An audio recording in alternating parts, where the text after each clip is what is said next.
Long, long time ago, in a country far, far away, there was a village. It was a small village and a poor village. And the people who lived in the village, mostly they were shepherds, and they looked after the flocks of the well-to-do landlords. And although the people were very poor, they were kindly and they looked after one another whenever anybody was in trouble. And out at the edge of the village, in the very last house, there was a family. And in the family there were a lot of children, but the eldest boy was called Amal. And Amal had a problem. He'd been born with a withered foot.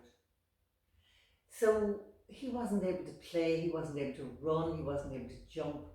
And although he got on very well with all the other children, he wasn't able to play with them. But the one thing that Amal did have was the stars. And every night he used to go up the steps to the roof of the house, because the roof was flat. Because in this country, all the roofs in all the houses are flat. And he would sit up there and he'd look at the stars and he'd see patterns in the stars, and he just loved looking at the sky. And every now and then he'd come down to his mammy and say, "Oh, mammy, you should have seen the moon tonight, it was huge."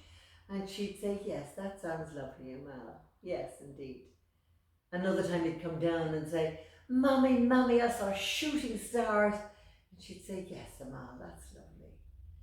And then he'd say, "Oh, mammy, I saw butterflies flying around in the stars." And she'd say, "Yes, that's lovely, Amal."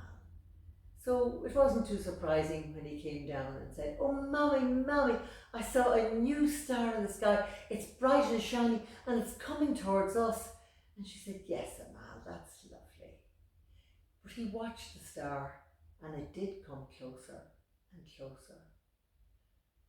And then one night he thought he saw people coming in the distance, and he watched and he listened, and then he heard camel bells.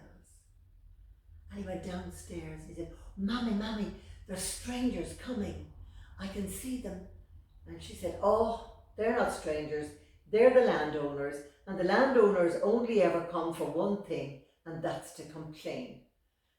And Amal said, I don't think it's the landowners, Mommy. The bells sound different.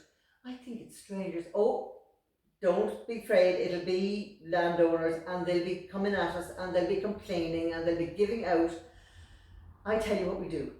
We turn out all the lights, we close the windows, and we keep very quiet so they'll think there's nobody in the house." So Mammy went round and she put out all the candles, and they all sat down on the floor and kept very quiet, and they could hear the camel bells coming closer and closer and closer, till they stopped outside their door. They all held their breath and listened, and then they heard on the door. Who was it? Who's at